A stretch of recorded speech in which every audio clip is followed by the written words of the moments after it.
안녕하세요. 퀵데이터입니다. 이번 시간에는 일치도 분석이라는 것에 대해서 좀 살펴볼 건데요. 일치도 분석도 이제 여러 가지가 있는데 그 중에서 블라인드 알트만 플롯에 대해서 조금 더 좀 살펴볼 겁니다. 이 분석은요, 일치도 분석은 두 가지 이상의 어떤 측정 방법, 그리고 뭐 이제 측정 도구요, 측정 방법인데 혹은 또 평가자들 있잖아요. 평정자들. 이 두 집단 간의 어떤 그 결과가 얼마나 일치하는지를 평가하는 겁니다. 그래서 주로 뭐 의학, 생명과학, 뭐 심리학, 교육학, 뭐 기업에서도 다양한 분야에서 이제 활용이 될 수 있습니다. 그래서 동일한 변수를 두 가지의 방법으로 측정한 자료의 일치도를 평가하는 수단으로 이제 널리 이제 사용이 되고 있습니다. 그래서 뭐 관찰치 간 불일치, 바이어스라고 하는데요. 이 불일치 정도, 이상값의 유무, 자료의 추세 이런 것들을 파악하는데 매우 유용하다고 할 수 있습니다. 그리고 이제 무엇보다 이 바이어스 편의의 그 신뢰 구간을 계산할 수 있다라는 것 때문에 많이 이용이 됩니다. 이 주요 목적은 새로운 검사법에 대한 신뢰성 평가 혹은 서로 다른 평가자 간의 어떤 일관성 확인, 기존 검사법과 새로운 검사법의 비교 이런 것들에 이제 많이 사용이 됩니다. 그런데 어느 정도 조금 이제 그 논문이나 뭐 연구를 좀 해야 하신 분들이 잠깐만요, 일치도 두 가지 집단에서 그 어떤 실험법이라든가 평가자들의 의견 이런 것들을 살펴본다고? 그러면 이런 걸 떠올려. 그거 T 검증으로 할 수 있지 않아? 그 중에서도 짝지어진 것끼리의 이 그 유의성 확인하는 거가 있는데 대응 표본 T 검증으로 하면 되지 않아? 이렇게 이제 얘기하시는 분도 있거든요. 이 대응 표본 T 검증과 일치도 분석 그 중에서도 그 블라인드 알트만 플롯의 좀 차이점은 뭐냐면 동일한 개체의 이외 측정한 자료는 짝을 지어서 대응 표본 T 검증을 사용하는 게 맞아요. 그런데 이 방법은 평균 차이가 0이다라는 기무가설을 검증하는 겁니다. 그러니까 좀 더 이제 쉽게 얘기하면 T 검증의 결과는 두 가지의 측정 방법 간의 차이가 없다라는 것이지 두 측정 결과가 일치한다, 일관성을 띠고 있다 이런 것을 의미하는 것은 아니거든요. 그래서 이제 블라인드 알트만 플롯을 이제 사용한 겁니다. 이 일치도 분석에는 이제 뭐 크게 보면 그 우리가 그 척도, 이 측정하는 그 측정 척도에 따라서 그 사용하는 분석법이 좀 틀려지거든요. 그래서 명목 변수에는 카파 검증, 그 다음에 서열 변수, 순위 변수에는 캔들 일치도, 그다음에 연속 변수에는 급내 상관 ICC 이런 거가 있는데 급내 상관은 그 뭐 교육학이나 심리학 쪽에서도 많이 사용이 되는데 그 인트라클래스 코릴레이션 코에피션트를 얘기하는 거예요. 그래서 이니셜의 앞에 거 약자를 따서 ICC 이렇게 얘기하는 겁니다. 그래서 급내 상관이 있고 그 다음에 이제 오늘 얘기할 블라인드 알트만 플러스를 사용한다. 이 카파 검증은요, 2명 이상의 평가자가 범주형 데이터를 얼마나 일치하게 평가했는지를 측정하는 지표예요. 특히 단순한 우연에 의해서 일치하는 정도를 배제하고 평가자 간의 실제 일치도를 평가하는 데 사용이 되는 겁니다. 그래서 그 변수는 일단 명목 척도가 돼야 된다. 그다음 캔달 일치도는 순위형 데이터, 이 순서형 데이터에서 그 가장 중요하게 생각하는 것을 순서대로 표기하시오 이런 거 있잖아요. 그래서 뭐 3번, 3, 2, 뭐 1 이런 식으로 순서형. 그 순서형 데이터에서 평가자 간의 일치도를 측정하는 방법이에요. 그래서 여러 평가자들이 평가한 순위 간의 일치성을 분석하는 지표다라는 겁니다. 급내 상관 계수는 연속형 데이터, 셀 수 있는 거죠. 사칙 연산이 되는 데이터. 여러 평가자나 측정자 간의 일치도를 평가하는 방법인데 평가자 간의 그 편차뿐만 아니라 측정 방법 자체의 일관성을 평가하는 데도 사용이 됩니다. 그리고 이제 블라인드 알트만 플롯은 두 측정 방법 간의 차이를 좀 더 알아보기 쉽게 시각적으로 표현해 주는 거예요. 그래서 두 방법의 차이를 중심으로 상한값, 하한값 이 한계를 표시해서 이 두 가지의 측정 방법의 일치도를 시각화해 주는 겁니다. 그래서 이 네 가지의 이 방법은 모두 좀 서로 다른 측면에서 두 측정 방법 또는 평가자 간의 일치도를 평가하는 데 사용이 되는데 데이터의 유형이나 목적에 따라서 적절한 방법을 선택해서 사용해야 된다 이겁니다. 그래서 지금 이제 그 카파 검증을 좀 보면 마이너스 1과 1 사이의 값을 갖고 1에 가까울수록 높은 일치도가 있다. 그리고 캔다르 일치도는 다수의 평가자, 그러니까 지금 다른 것들은 두 가지잖아요. 두 가지 측정 방법이라든가 두 명의 평가자의 이런 일치도를 확인하는 건데 캔다르 일치도 같은 경우는 평가자가 여러 명일 수 있잖아요. 두 명이 아니라 뭐 세 명, 네 명일 수 있잖아요. 그래서 이럴 때 그 세 명의 이상의 평가자가 있을 때 사용이 되는데 0에서 1 사이의 값을 갖고요. 1에 가까울수록 높은 일치도다. 금내상관은 이제 이것도 0에서 1 사이의 값을 갖고 1에 가까울수록 높은 일치도다. 이제 그 블렌드 알트만 플러스는 일치도를 시각화하는 거고 체계적, 비체계적 오차의 시각적 확인이 가능하고 측정 값의 크기에 따른 일치도 변화 패턴이 용이하다라는 겁니다. 그러면 일치도 분석은 어디서 사용하느냐? 특히 블렌드 알트만 플러스는 어디서 사용하냐? 대표적으로 의료 및 생명과학 분야에서 사용이 됩니다. 그러니까 의료 분야에서 일치도 평가는 어떤 우리 진단 도구 있잖아요. 의료 쪽에서는 기기들을 많이 사용하고 또 진단 이런 기기들이 많잖아요. 그래서 이런 진단 도구나 그런 어떤 평가 방법이 일관되게 동일한 결과를 도출하는지 측정하는 중요한 과정이기 때문에 이제 이 블렌드 알트만을 쓰고요. 특히 진단검사나 치료평가에서 일치도는 환자의 정확한 진단, 적절한 치료에 매우 중요한 영향을 미치기 때문에 좀 더 이 방법들을 또 많이 사용하게 됩니다. 그래서 블렌드 알트만 활용 같은 경우는 뭐 예를 든다면 의료라든가 임상연구 같은 거, 진단기기 비교 같은 거 있잖아요. 예를 들어서 뭐 새로운 의료 장비가 들어왔어요. 그런데 기존 장비와 얼마나 일치하는가를 확인하는 데 사용할 수 있다는 겁니다. 그러니까 뭐 혈압계라든가 뭐 신점도 모니터라든가 혈당 측정기 같은 거 이런 다양한 기기 간의 어떤 정확성 비교에 좀 유용하다. 그리고 실험실 검사 결과 비교도 할 수 있죠. 새로운 혈액 검사 방법이 기존 방법과 얼마나 일치하는지 또는 임상시험에서 두 가지 실험법이 동일한 결과를 산출하는지 평가할 수 있죠. 자, 그 다음에 임상적 유효성 평가 같은 거요. 약물의 농도를 측정하는 방법이나 환자의 건강 상태를 평가하는 두 가지 방법 간의 어떤 일관성을 확인하는 데 이제 사용할 수 있다는 겁니다.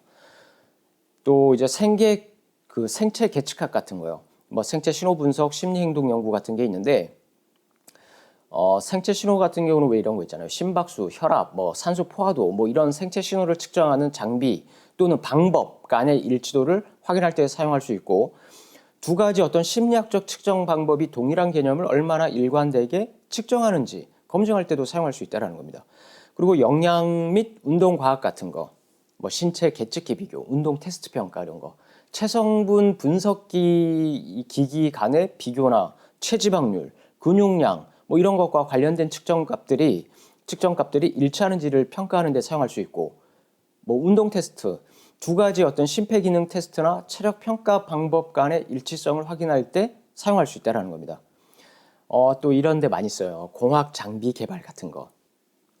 두 가지 어떤 센서, 어떤 측정 장비의 측정값이 얼마나 일치하는지 확인하기 위해 사용할 수 있는데 특히 새로운 기술 개발 단계에서 이 두 가지의 측정 방법의 차이를 검증하는 데 사용할 수 있다는 겁니다. 그리고 심리학, 교육학 연구 같은 거. 두 가지 심리 검사 도구라든가 교육 평가 이런 도구 간의 일관성을 분석하는 데 사용할 수 있는데 동일한 개념을 측정하는 평가 도구가 여러 평가 도구가 있을 때 그 결과가 일치하는지 평가하는 데 사용이 된다라는 겁니다. 주로 이제 의료 이렇게 생명과학 분야에 제가 말씀드린 예를 든 거 말고도 더 많겠죠. 자, 그러면 의료 생명과학에서만 쓸 수 있느냐? 아니죠. 그 기업 조직에서도 이제 활용이 될 수 있어요. 그 주로 이제 두 가지 어떤 측정 방법이 일치로 평가하는 데 사용이 되는데 기업 환경에서도 다양한 방식으로 활용될 수 있죠. 그리고 이런 것들을 통해서 의사결정 개선에 유용하다.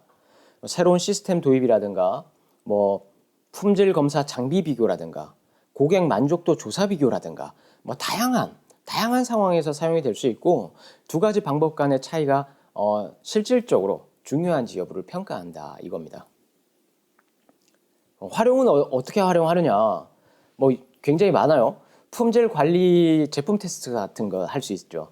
한 뭐 어떤 제조회사가 두 개의 서로 다른 검사 장비를 사용해서 같은 제품을 검사한다고 이제 우리가 가정한다고 한다면 이 두 장비가 동일한 결과를 내는지 혹은 측정값 간에서 일정한 차이가 있는지 평가할 수 있는 거죠. 그래서 장비 간의 어떤 일치도를 확인하면서 두 장비를 모두 사용할 수 있는지 혹은 한 장비가 더 정확한지 평가할 수 있다는 겁니다.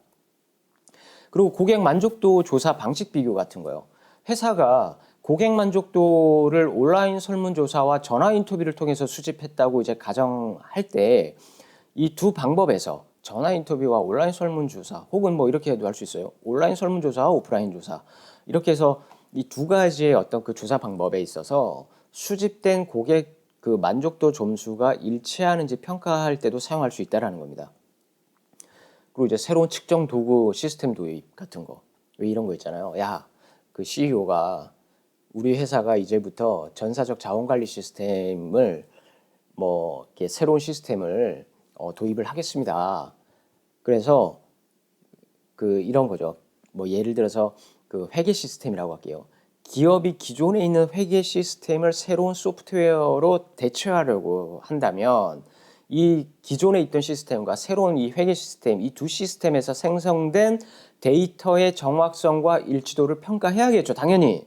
이때 브랜드 알트만 분석을 통해서 새로운 시스템이 기존 시스템과 얼마나 일치하는지 이런 것들을 분석할 수 있다라는 겁니다. 제품 수명 주기 평가 같은 경우도 있어요. 기업이 제품의 수명을 평가할 때 뭐 두 가지 방법. 예를 들면 실험실 테스트와 현장 테스트 같은 거. 이거 사용해서 수명을 측정할 수도 있죠. 두 테스트가 동일한 결과를 제공하는지 확인해서 신뢰할 수 있는 수명 방법, 수명 측정 방법을 선택한다라는 겁니다. 그리고 가격 모델 검증 같은 것도 있어요. 기업이 새로운 가격 모델을 개발해서 기존의 가격 모델과 비교하고자 할 때 이 두 모델이 얼마나 일치하는지 평가할 수 있다는 겁니다. 서비스 성과 측정 도구 비교 같은 거, 뭐 예를 들면 기업에서 기존 성과 평가 도구와 새로운 도구를 비교하고 두 도구가 얼마나 일치하는지 평가할 때 사용할 수 있다는 겁니다. 그래서 일치도 분석 중에서 이 블라인드 알트만 분석은 뭐 다양한 그 활용을 할 수 있다는 겁니다. 그 브랜드 알트만 개념적 정의를 살펴봤고 이제 그 분석 방법에 대해서 또 예를 들어서 한번 살펴보도록 하겠습니다.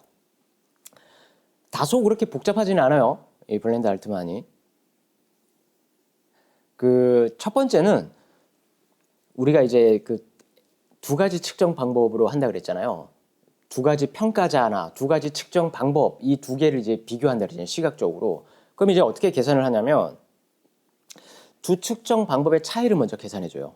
그러니까 X가 있고 Y가 있다고 할게요. 이 두 가지의 측정 방법 혹은 두 가지 평가자 간의 이 방법.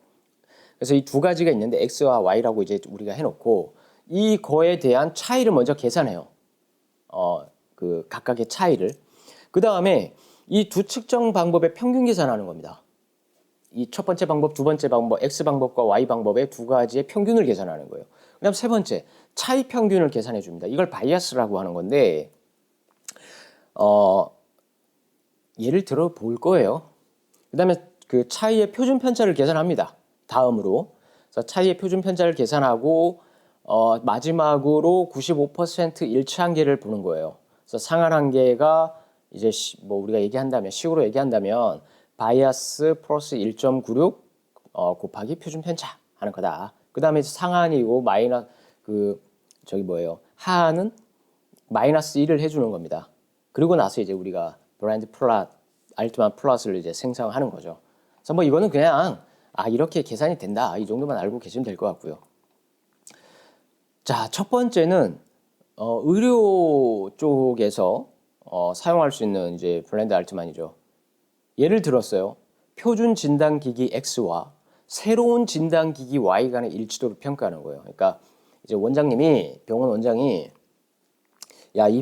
지금 이 진단기기가 조금 올드하니까 새로운 진단기기를 한번 도입해 봅시다. 그래서 왔는데 그래도 이 새로운 진단기기가 오류가 있으면 안 되잖아요. 그러니까 기존에 있는 진단기기와 성능은 뛰어나겠지만 새로운 진단기기와 어떤 그 기존에 했던 그 값들이 예측하는 그런 값들이 일치는 해야 될 거 아니에요. 그죠? 산출하는 그 데이터들이.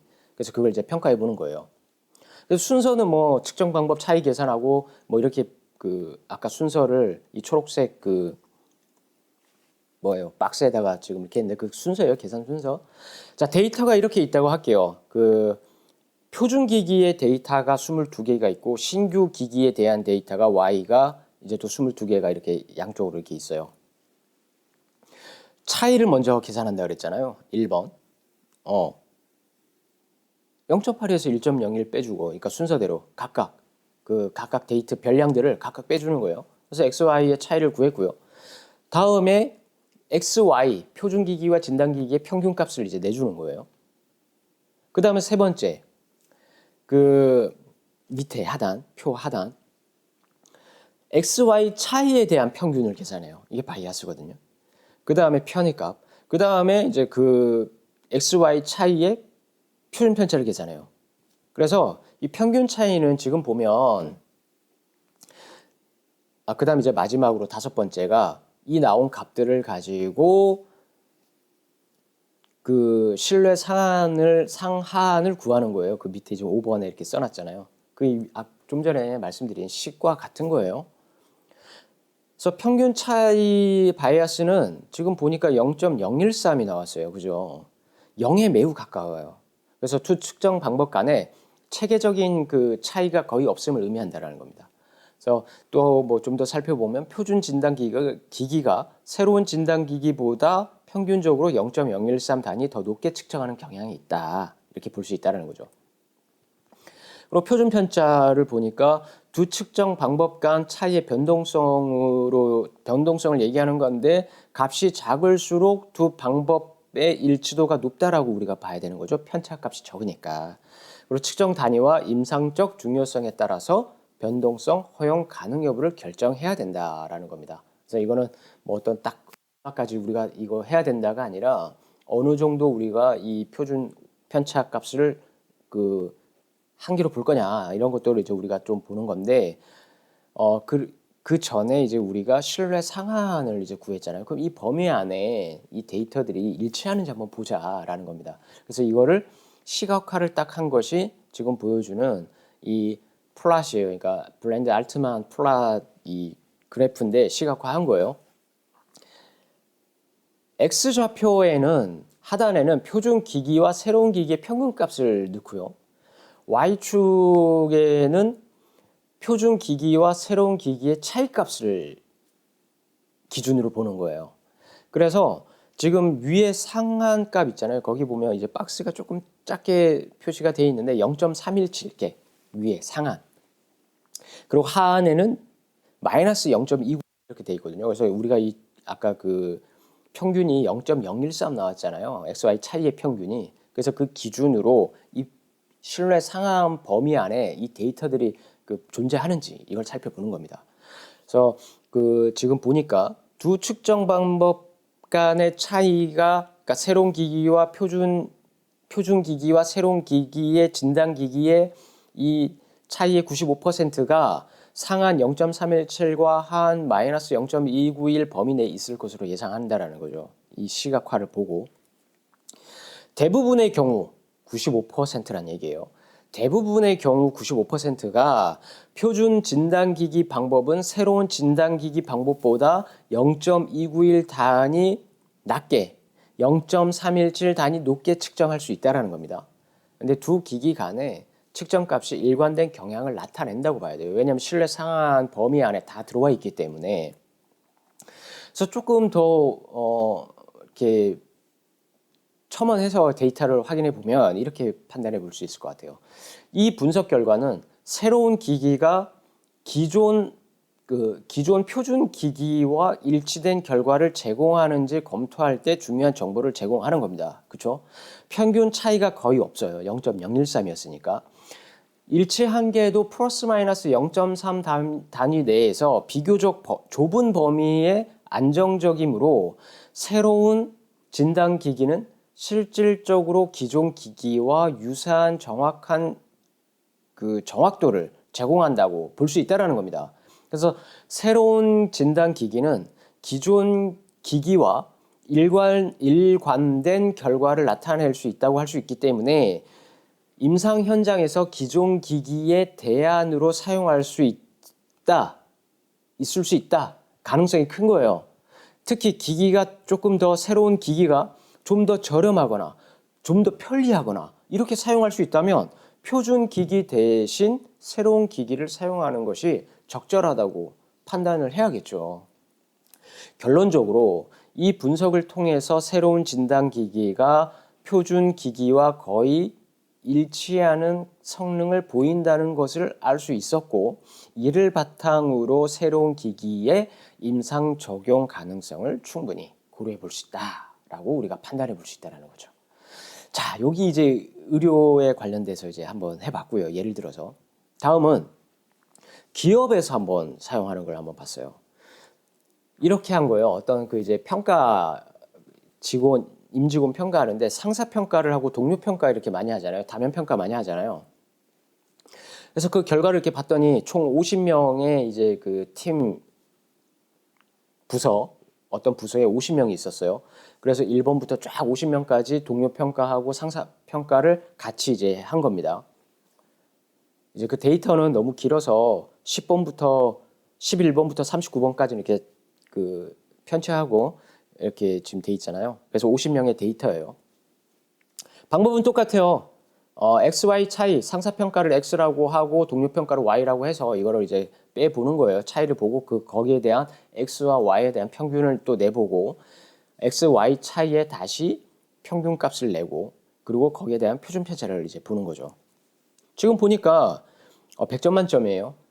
두 평가 간 평균 차이가 4.82점이 나왔어요. 그래서 전반적으로 상사 평가가 동료 평가보다 4.82점이 더 높다. 표준 편차는 두 평가자 간, 그러니까 상사 평가와 동료 평가 이 두 평가자 간 차이의 변동적으로 값이 작을수록 두 평가자 간의 일치도가 높다라고 할 수 있는 거죠. 일치 한계는 지금 이제 그 계산 5번으로 계산을 해 보니까 95% 신뢰 구간에서 상사 평가가 동료 평가에 비해서 최대 7.78점 높거나 최소 1.86점 높을 수 있다는 것을 의미합니다. 조금 높기는 하네요. 그죠? 7.82점이 동료 평가보다 더 상사 평가가 더 후하네요. 점수가. 자, 그래서 그 이제 또 플롯을 또 생성을 했어요. 이 데이터를 기준으로. 그래서 X좌표에는 상사 평가와 동료 평가 간의 평균을 봤고 그 다음에 Y축에는 상사 평가와 동료 평가의 차이 값을 이제 본 거예요. 그래서 그 신뢰 상하한 값을 보니까 1.86, 7.78점 이렇게 나왔네요. 그래서 95% 일치 한계를 보니까 대부분의 데이터가 일치 한계 내에 분포하잖아요. 대부분의 데이터가. 무슨 소리 합니까? 위에 저 3개 있는데요. 상하 안에. 몇몇 데이터가 약간의 편차를 보이지만 크게 이상치라고 볼 수는 없다라는 거예요. 뭐 이렇게 크게 벗어난 게 아니잖아요. 약간 걸쳐 있고 그리고 그 데이터가 3개 정도가 이상치라고 볼 수는 있는데 그렇게 괴리가 크지 않다. 그래서 이건 감안하고 볼 수 있다라는 겁니다. 그래서 상사 평가와 동료 평가 간에 어느 정도 일관성이 있어요. 그죠? 두 평가 방식이 전반적으로 비슷한 경향을 보이고 그러니까 상사 평가와 동료 평가가 비슷한 경향을 보여요. 조직 내에서 다층적인 평가가 비교적 신뢰할 수 있다라고 이제 우리가 판단해 볼 수 있다라는 겁니다. 그리고 상사 평가가 동료 평가보다 평균 차이가 더 높게 나오는 경향은 아까 7.78점 더 높을 수 있다고 그랬잖아요.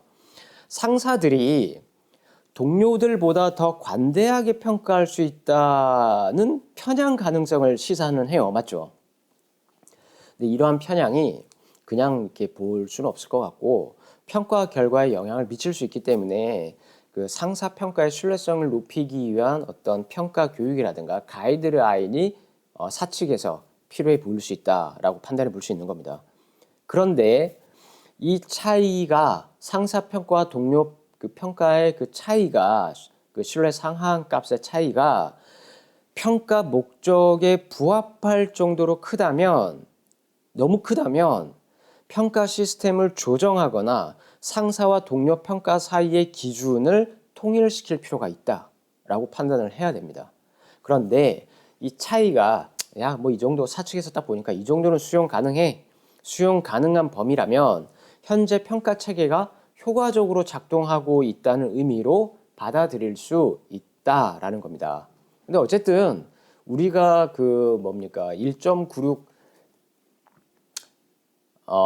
바이아스 플러스 마이너스 1.96 곱하기 표준 편차를 한 거잖아요. 이걸 신뢰 상한 한을 구한 거예요. 그래서 이 안에 범위에 들어온다 그러면 수용 가능하다. 우리가 이렇게 판단을 해야 되는 겁니다. 근데 이 분석을 통해서 조직 내 평가 제도의 개선 방향을 도출할 수 있겠죠. 예를 들어서 평가자의 기준을 더욱 명확히 하거나 평가 교육을 조금 더 강화함으로써 일관성을 조금 더욱 높여 볼 수는 있어요. 상사와 동료 평가의 그 차이가 조직 내의 문화나 평가 대상의 직무 특성과 관련이 있을 수도 있습니다. 예를 들어서 상사가 동료보다 더 많은 정보를 가지고 있기 때문에 더 높은 평가를 내렸을 가능성도 있어요. 그렇지 않겠어요? 상사가 보는 시야와 그냥 수평적인 어떤 동료 간에 이렇게 바라보는 시야는 틀릴 수 있거든요.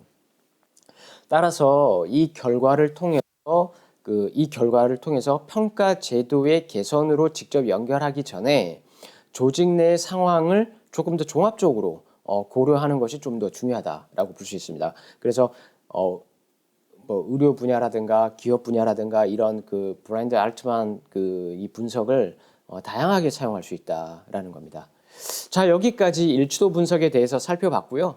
또 다음 시간에 또 다른 강의로 찾아뵙도록 하겠습니다. 감사합니다.